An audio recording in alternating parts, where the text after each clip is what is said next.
Hujan wajib ditampung oleh ahli hidrologi Joko Suryanto dan oleh Dirjen Sumber Daya Air tahun 2021 dan tahun 2024.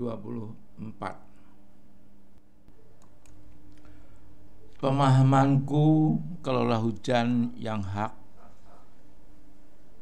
atau benar dan yang batil atau salah dalam firman Allah Subhanahu wa ta'ala surat Ar-Ra'd ayat 17. Berikut firman-Nya, Allah menurunkan air dari langit lalu mengalir di lembah-lembah sesuai ukurannya. Arus air membawa buih yang mengambang.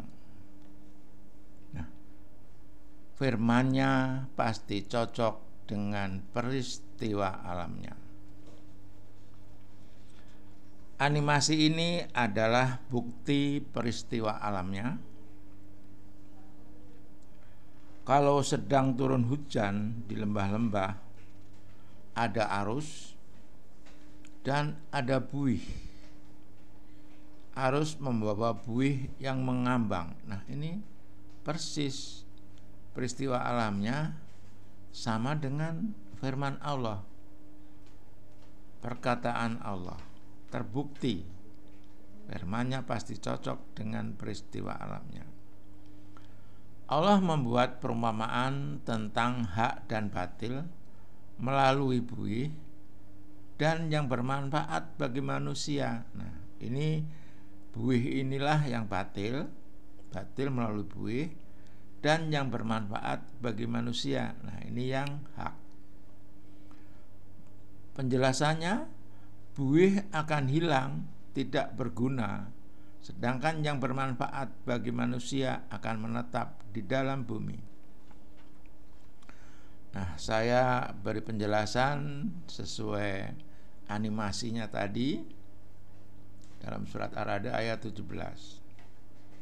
Arus membawa buih. Nah, ini yang batil, ini yang hak. Allah membuat perumpamaan tentang hak dan batil melalui buih. Nah, batil melalui buih dan yang berhak, yang bermanfaat bagi manusia. Nah, ini yang hak. Sedangkan yang bermanfaat bagi manusia akan menetap di dalam bumi. Nah, ini yang hak.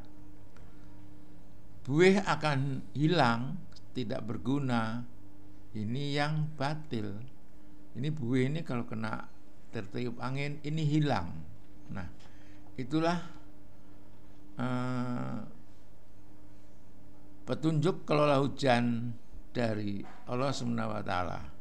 Jadi hujan jangan terbuang. Nah, kalau terbuang ini batil. Ini skematis kelola hujan yang kalau turun di das atau di bumi ini seperti ini. Ini profil memanjang satu das. Nah, ini dataran banjir. Jadi hujan atau run off terbuang semua selama ini. Ya, karena memang tidak dikelola. Dibiarkan sesuai kondisi saat sekarang ini. Jadi hujan run off mencari tempatnya secara sendiri karena oleh manusia hujan tidak dikelola. Nah, seperti ini. Inilah yang batil selama ini. Ya, yang harusnya di sini diresapkan. Hujan yang wajib dikelola, diresapkan, ditampung, disimpan, dipanen. Nah, inilah kawasan pabrik air. Kalau hujan disimpan, ini kan. Jadi inilah strategi untuk pengelolaan banjir yang benar. Hujan itu harus dikelola. Hujan wajib dikelola. Di Ciliwung, Sungai Ciliwung. Di sana mendirikan bangunan silahkan. Yang penting legal. Tetapi satu saja kata kuncinya, hujan yang turun di wilayah yang diizinkan tadi, tidak boleh ada air yang keluar masuk selokan. Semua masukkan ke dalam tanah.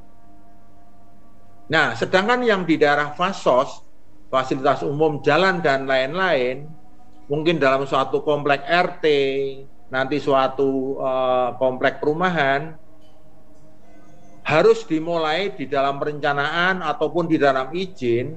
Kalau izin suatu perumahan misalnya 10 hektar, ya sudah, izin 10 hektar tersebut kalau ada hujan, dihitung dengan intensitas hujan yang pernah terjadi, yang pernah saya lihat adalah di Halim 377 saat itu, dihitung dengan sekian, buat tampungan, apakah itu embung, situ, sumur, dan lain, silahkan. Bipori, monggo silahkan. Yang penting di wilayah tersebut air tidak boleh keluar ke selokan ataupun masuk ke sungai.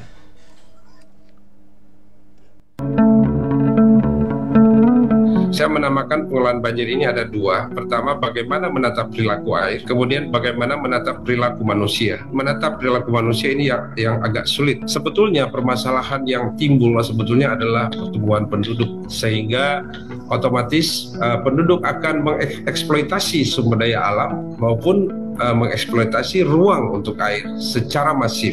Di samping itu ada juga masalah kejadian alam. Hal tersebut menyebabkan terjadinya keseimbangan daerah aliran sungai terganggu, bisa berefek pada banjir dan bisa mengakibatkan terjadinya kekeringan. Yang perlu kita perhatikan, karena kalau ini berlanjut terus, infrastruktur pengendali banjir yang kita bangun itu pada suatu saat itu tidak akan menjalankan fungsinya, karena beban daripada ruang daripada suatu das itu sudah tidak ada ruang untuk air.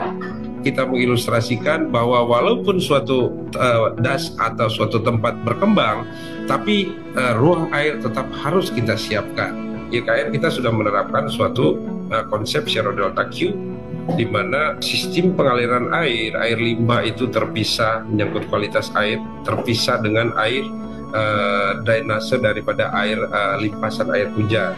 Kemudian air-air yang ada dari daerah hulu itu ditampung lewat embung-embung. Hal ini tentunya tidak mungkin kita lakukan secara sendiri, kita harapkan secara bersama-sama, karena sebagian besar harapan ini itu ada di wilayah, terutama wilayah pemerintah daerah ya. Mungkin dalam World Water Forum nantinya itu dapat dijadikan suatu isu di dalam political process.